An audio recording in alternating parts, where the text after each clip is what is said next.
I just came back from a life-changing podcast tour. I spent 33 days on the road and spoke to over 20 of the most influential and successful entrepreneurs, coaches, and creators of our current time.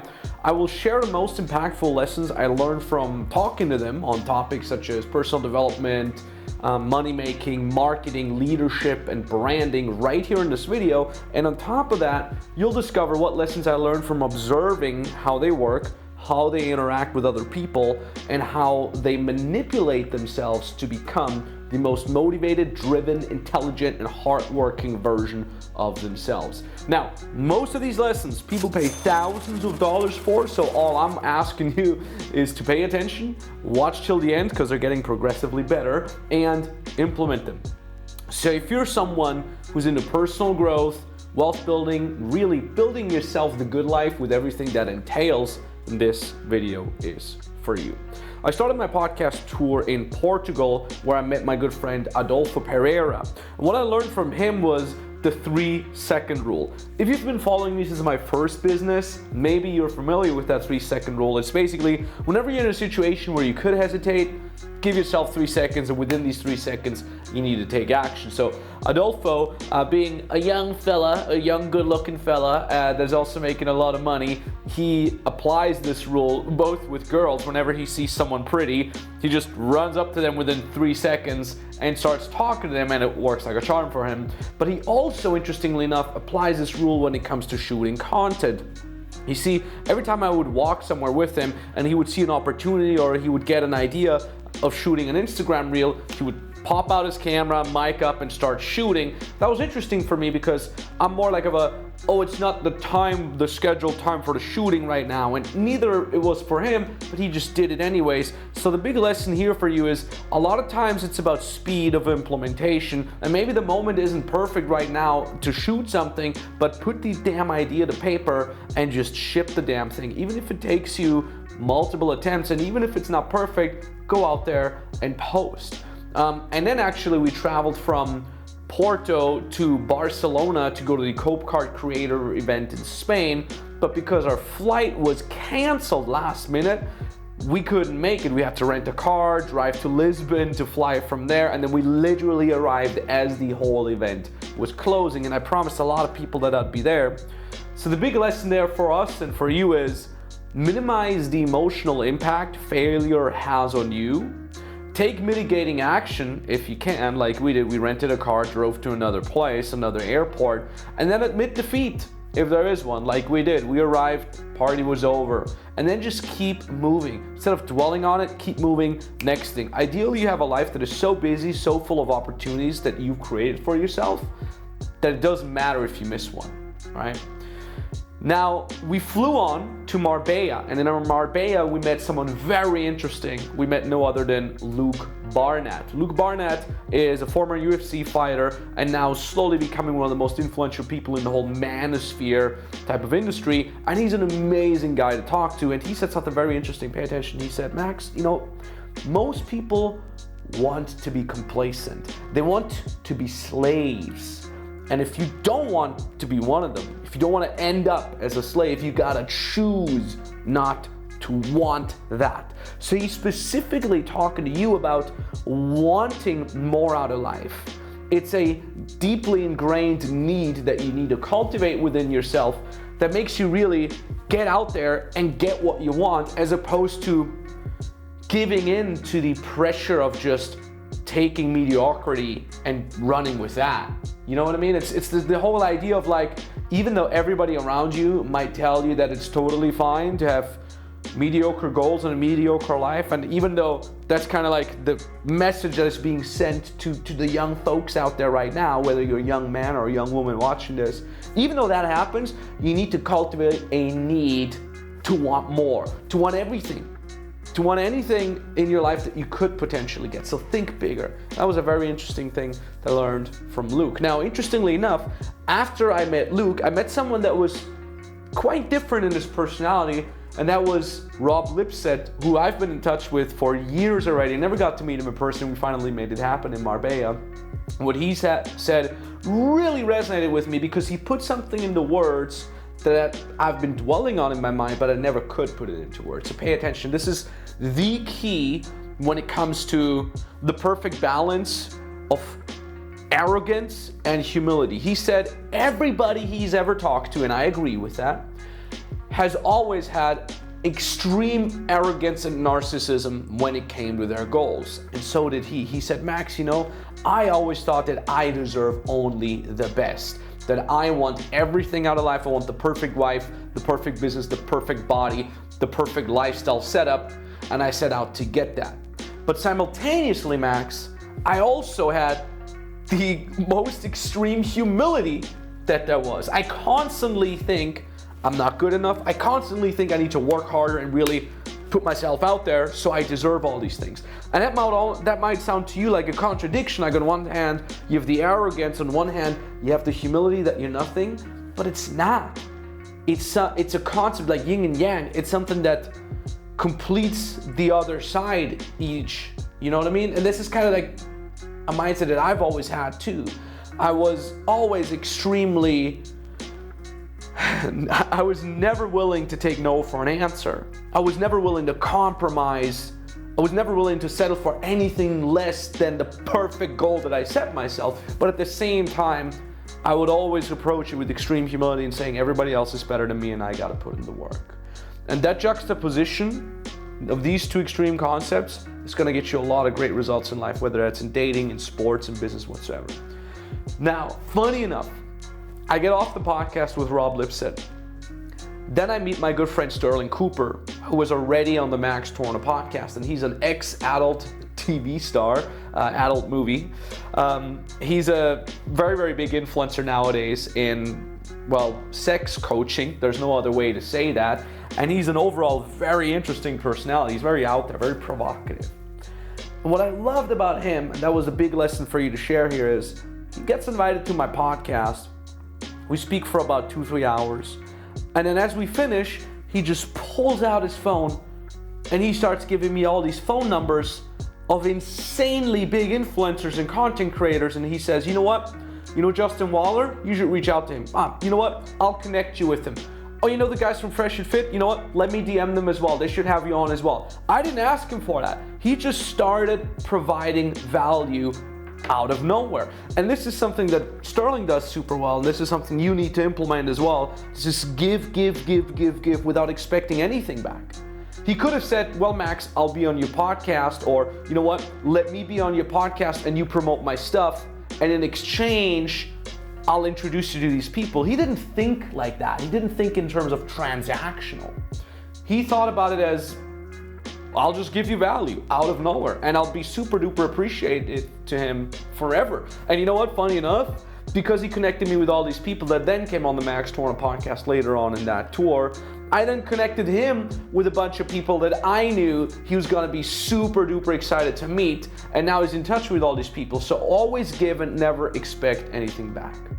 And after Marbella, we started flying to the US. We arrived in Miami, and it felt so good to be back. And it was interesting because everything's bigger in the US. The cars, the budget, the restaurants, everything, the bodies, everything is bigger. And I kind of realized that I'm obsessed with bigger and better. I always want the best. And places like Miami, Dubai, as much as I've been shitting on Dubai historically speaking, Los Angeles, New York, Marbella, like places like these really put your mindset on a whole different level. I felt very confirmed in my own drive to be obsessed with everything. And I don't see this in a lot of people.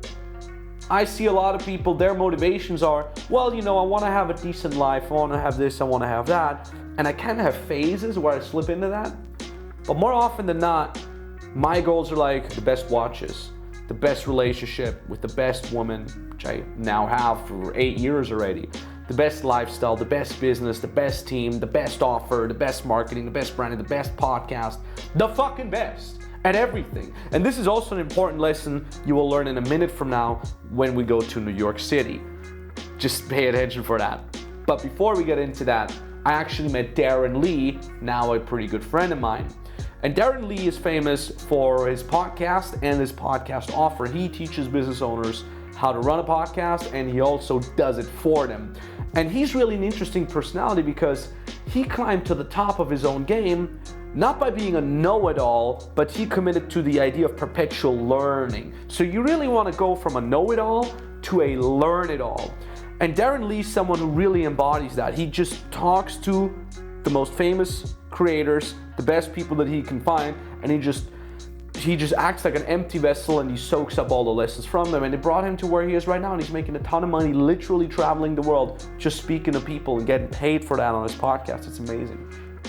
I also, by the way, met Lara Acosta, and she's a gem because what I learned from her is that personality in content beats everything.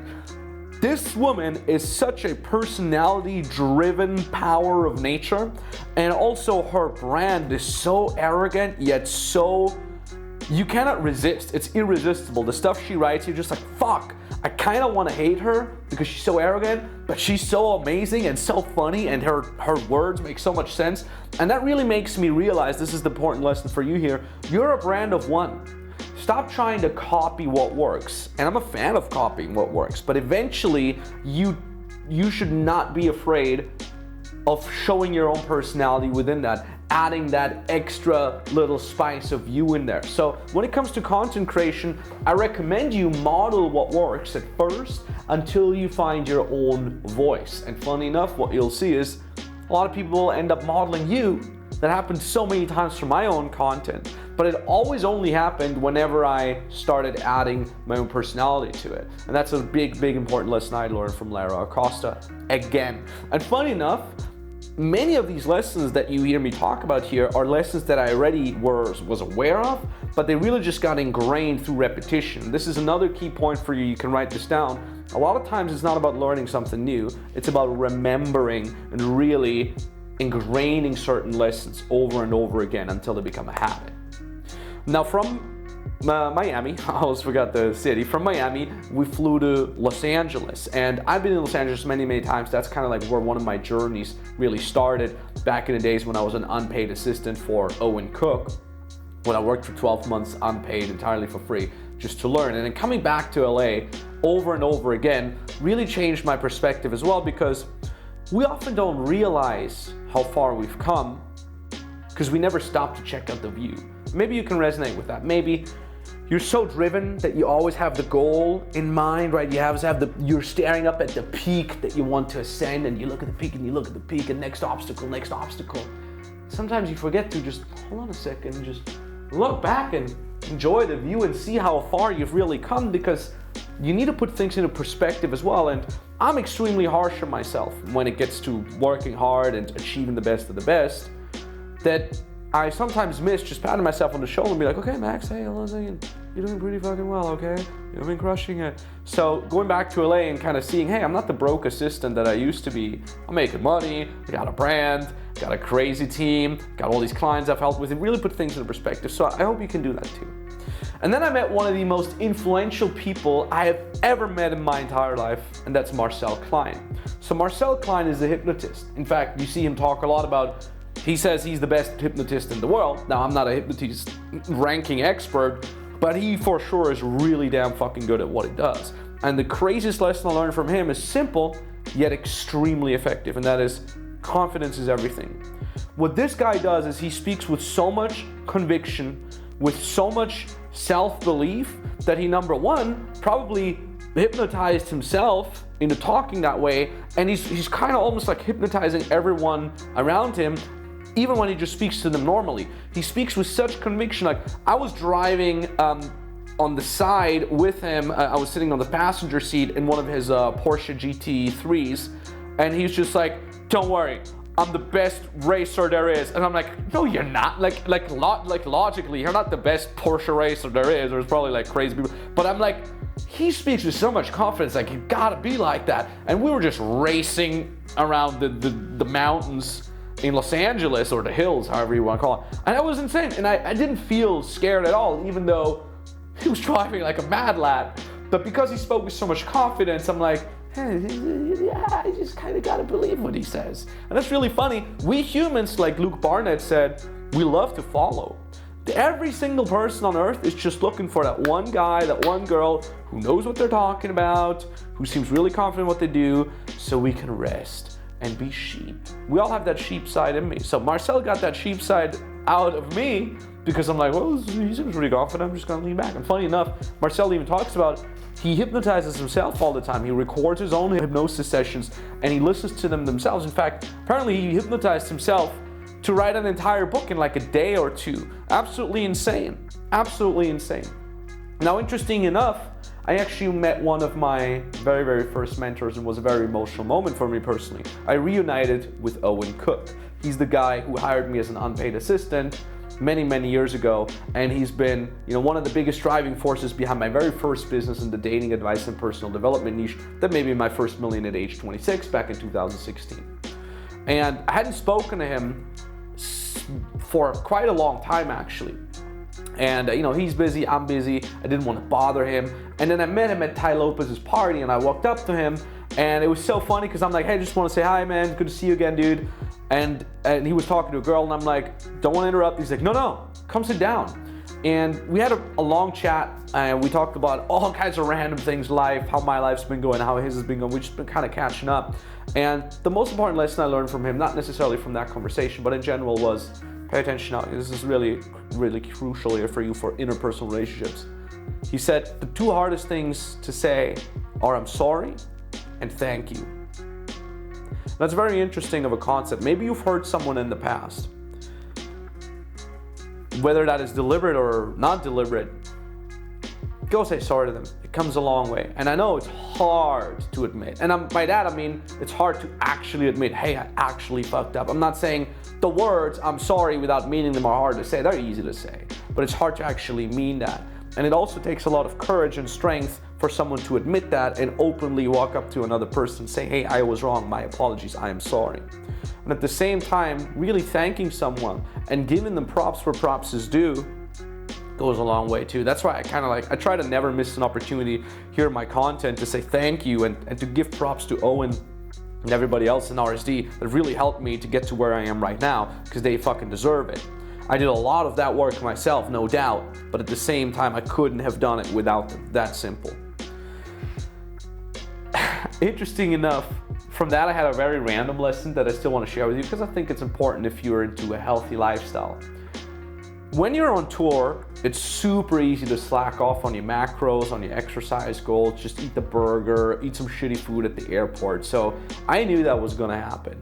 I expected to gain a lot of weight on that 33-day tour, but actually I came back now more shredded, leaner, and with more muscle mass than before. And the way I did that is with one simple lesson. I told myself the following. Every day on tour where you're sticking to your diet and your exercise plan is a win. Just take it like that. Forget about momentum, forget about sticking to it perfectly, just take one day after the other. And that's how I did it. I think I had 3 or 4 cheat days, which isn't that crazy considering you're on tour. I didn't miss a single workout, not a single workout, even though I was traveling from city to city. I always made it happen. I'm very proud of that. That mindset trick really helped me.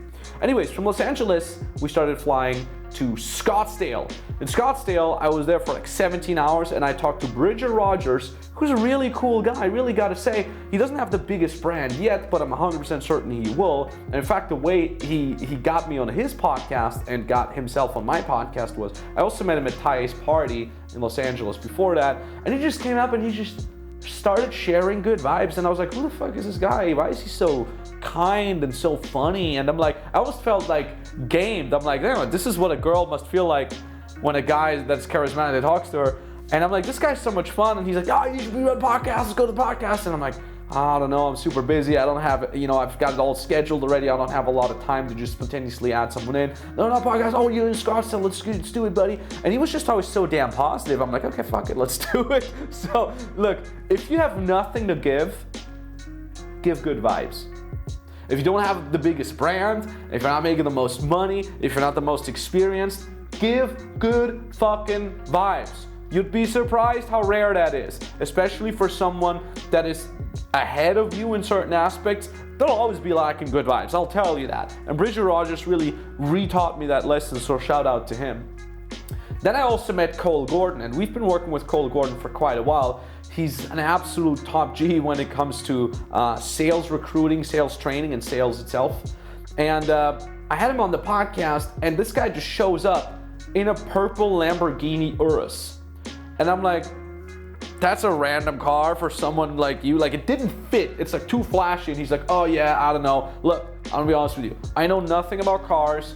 I just bought it because I wanted a big car, and then I don't know, I just like the color purple, so I had it wrapped in purple. That's it. And after talking to him for about 2 hours, I really got the following lesson. Pay attention now. If you're into money making, this is your lesson here. He treats money as a game. He's not thinking in terms of, oh, money, then I'm cool, then I can buy the car. He's just like, what can I get? Like, how far can I push this game? It's almost like he's treating money as a high score in a video game as opposed to a real life thing that could get him stuff. The only thing he wants to do now with his money, because he bought basically everything, he's like, yeah, the last thing that's kind of missing is a jet. Because, I don't know, I don't like airports. And then I think I won the game. And that's a very interesting mindset to have. He doesn't see money as this thing to be put on a pedestal. He just sees it as a game to win. After Scottsdale, we flew to New York City. There, I hang out with the guys from WAP at their HQ, overlooking, I think, the Hudson River. Insane headquarters, these folks.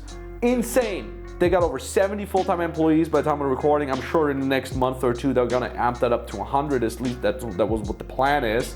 And I interviewed Cameron Zub. He's one of the founding members of WAP.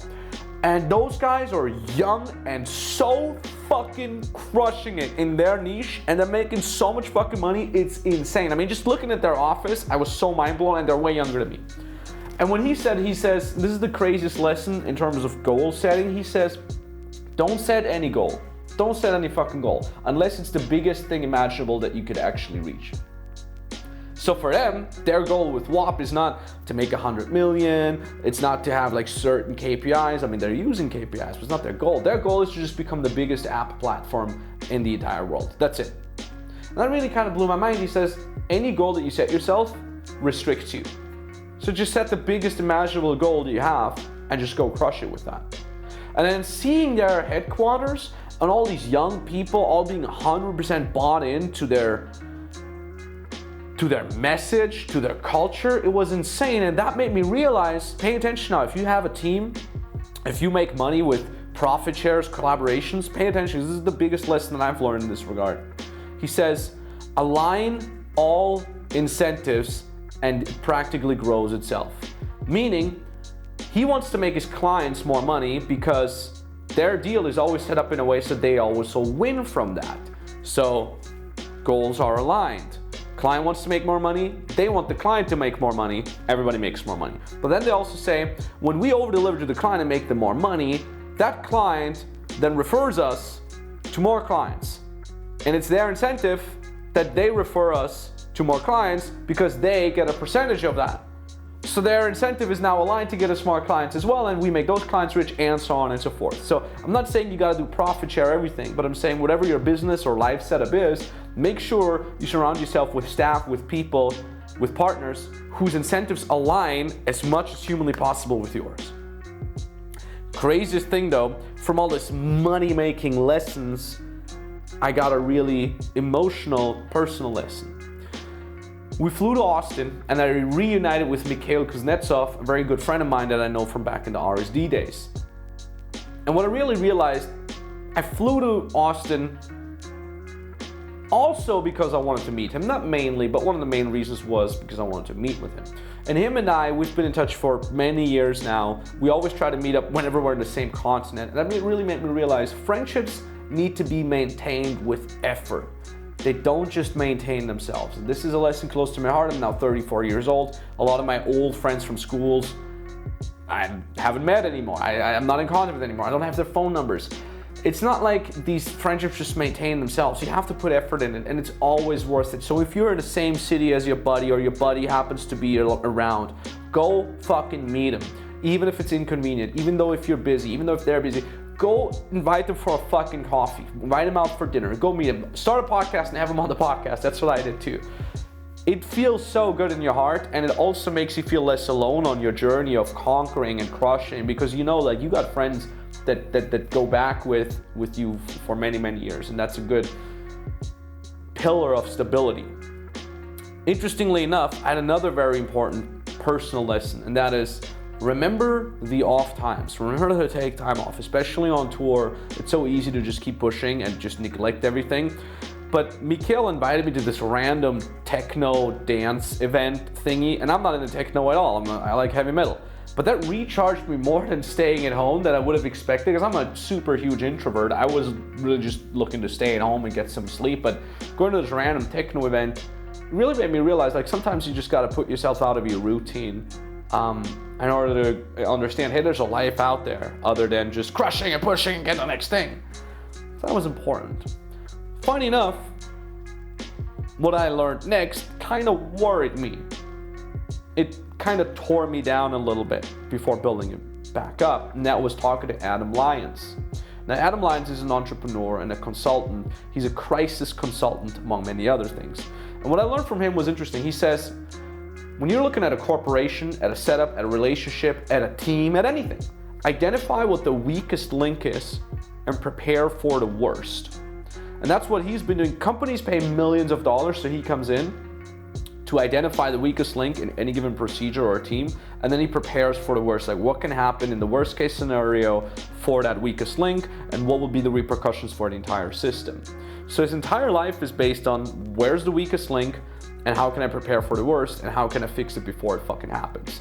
That's an important lesson, especially when you have a corporation with multiple employees. Even if you have a small business with like 2-3 team members or something like that, where's the weakest link? What person is the weakest link? What procedure is the weakest link? What anything in your business is the weakest link? And what's the worst case scenario, and how can you defend yourself against that? Because the best fix is a preemptive fix instead of just trying to extinguish fires that already exist. And funny enough, and then he said, do all that and then be super happy as you're doing it. And because he's one of the most happiest people on earth, and he has all these immature hobbies of like playing Dungeons and Dragons. So on one hand, he's this extremely logical person, and on the other hand, he's just very childish and he has fun, and that showed me it is possible to be both, and I found that very beautiful.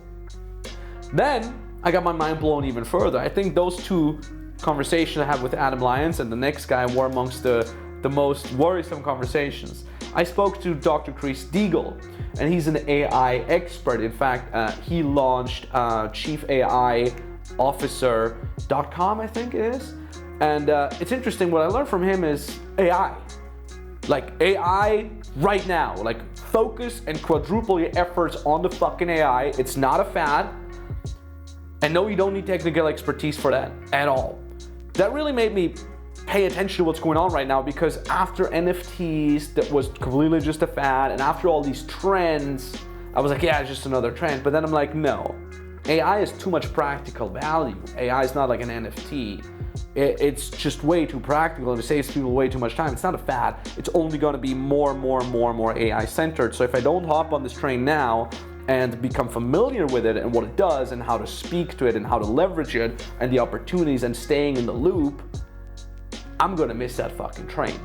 And I also always thought, like, yeah, but you gotta be like a tech guy, a nerd. No, you don't. Chris isn't. Chris was never, and he became an AI expert. And in fact, his aim is to get $100 million valuation in 2025, and they're on track for that. And here's the craziest kicker. I asked him how many employees he has if they're running for a $100 million valuation. He says 2. This guy got 2 fucking employees. The rest is all AI. That's why you've been hearing me talk about 2 things you need to double down on in 2025, and that is number 1, personal brand, and number 2, AI. Anyways, funny enough, I got to Miami after that. We went back to Miami for the final stint in the podcast. I talked to a guy named David Packhouse. If you've ever seen the movie War Dogs, it's based on a real life story, and that is him. David Packhouse is the real life war dog. He got played by Miles Teller in the movie. I got him on the podcast, and it's funny because he got really fucked over with this whole arms dealing thing by his business partner. He almost went to jail. He had to fight it with tooth and nail so he wouldn't go to jail for years. This guy literally just keeps getting up. You can't fuck that guy. He's unkillable. Even though he was fucked over by the government, fucked over by his business partner, was in one of the worst situations you could ever be, made no money, lost it all, then he had a kid on the way as well. He just kept going. You know what? He got up, brushed himself off, built the next business.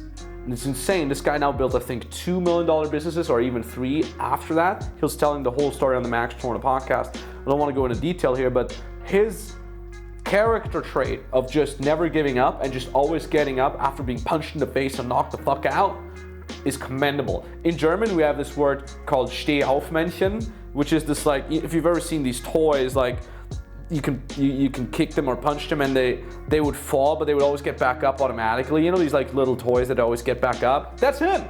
That's insane.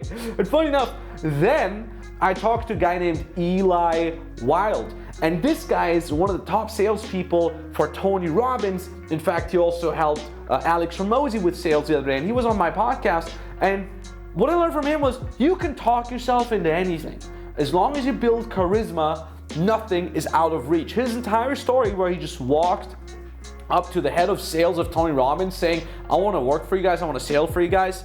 And the way he just made them hire him, just by him being fucking charismatic and really knowing what to say and how to say it, is insane. So the lesson for you here is learn charisma, learn sales, because sales is something you can extrapolate onto any other life situation, so to speak. And I really say this, I meet a lot of young sales guys that we have in our team that we bring up from zero. They're 18, 19 years old. By the time they're 20, 21, oh my God. Well, not only are they making way more money, but they're more charismatic, they want more out of life, they're more confident, they get better, more attractive dates. Sales, like, even if your goal isn't to get into sales, it's one of the best things to do while you're figuring out what you really want out of life. Strongly recommend.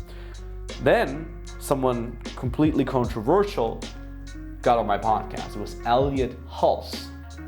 He's one of the OGs of personal development. Maybe you still remember him. We actually took a 4-hour first-class train ride and a 1-hour Uber to his house in Orlando, near Orlando. And then we had to drive all the way back on the same day, but I spoke to him for about 2-3 hours. And what I learned from him is quite controversial. That is, just opt out. All the crazy politics, all the crazy left versus right, you can't change that shit. These are forces that are beyond your control. So focus on what's in your power. And that's what Elliot did. Bought himself a huge property, got beef cattle on there, he got his own house, he got multiple dogs, and he lives there with his family. And he says, look, I'm just gonna be the best dad possible. I'm just gonna build my own little kingdom here. And agree or disagree with his worldviews, but that really open my eyes. We men, or anybody for that matter, we're so focused on controlling everything and this is crazy and left versus right and who wins the damn election. You don't have power over that anyways. Go focus on what you do have power on. And then talk about power. I talked to Jeremy Haynes after that. And Jeremy Haynes is one of the most prolific marketers and advertisers in today's marketing world. And I spoke to him and I said, Jeremy, you work with some of the best offers in the world right now. You're bringing them up to $1 million plus a month. You've seen some insane growth for your clients. What is a good offer? What constitutes an offer? And what he said really blew my mind. He said the best offers are those that are already top of mind for everyone. If you need to convince people that your solution is great, sure, you can do that. You can market well, you can sell well, but you're gonna have a hard time. Instead, provide them a solution that they're already thinking of. So whatever is top of your mind, top of the mind of your audience already, give them that exact solution. Don't waste too much time trying to convince and hard sell. Instead, just provide the best fucking offer that is there. That, plus have fucking fun with playing Super Smash Bros. It's funny, like the more money people are making, the funnier they become. That's how I realize, like, the more fun they like to have and the less they need to have fun. Like, this guy just plays Super Smash Bros on his mastermind with everybody. There's like a bunch of 7-8-figure entrepreneurs at his mastermind. They're playing fucking Super Smash Bros. I love it. I love it. Shout out to Jeremy Haynes and the crew. I spoke to Kyle Frungian after that. He's an alumni of our program. We got him to $100,000 plus a month. And he was like, dude, I'm just over delivering all the time. That was one of the biggest lessons in terms of delivering to clients. He's just like, dude, I'm not trying to get away with how little can I offer at how high of a price. I'm reversing that. And that's a big important lesson for you too if you ever want to make a lot of money. Don't think about how little work can you put in for a certain amount of money. Think about how little can you charge for something that absolutely over delivers. Reverse that and you'll always win. Kyle certainly does that. Now, we're almost at the end here, and I got 2 more insane lessons that I want to share with you from some of the biggest creators I've ever met in my whole life. Number 1, Brandon Carter. Now, I've done collaborations with Brandon Carter before many years ago. He's such an OG, and this guy just kept growing both physically as well as mentally, as well as with the money he's making. And the important lesson that I got reminded of was money, dating, personal development, fitness. These are not games to be won. These are games to be in them forever. Brandon Carter is a great example of that. And then last but not least, I met a guy named Justin Waller, whom I'm sure you're very familiar with. And what he said very early on in the podcast with me was very interesting, because he said, Max, this is the first podcast where I want people to see a different side of me, because so far everybody's been knowing Justin as this kind of like never smile, tough guy. And he said, I'm not like that, not all the time. And he said something that really is gonna change my entire 30s, I would almost say. He said, being a kind father and friend on one side and a badass conqueror on the other side are not mutually exclusive. You wanna be both. You wanna be able to slip into each role as life demands it. And that really blew my mind, because a lot of times maybe you resonate with that. We think like you either gotta be the tough guy or you're just a loser, but you can be absolutely both. And seeing Justin treat his staff, talk to his family, but then also have stern positions on business and being badass motherfucker was really, really inspiring to see. Now, if you want to know more about practical things on how to build your own business, get started with this whole thing and embark on an epic journey, go check out this other video. I much appreciate you. It's been epic. I hope these lessons have taught you something. Hey, leave a like and a comment if you haven't done so yet. See you in the next one. Cheers. Peace.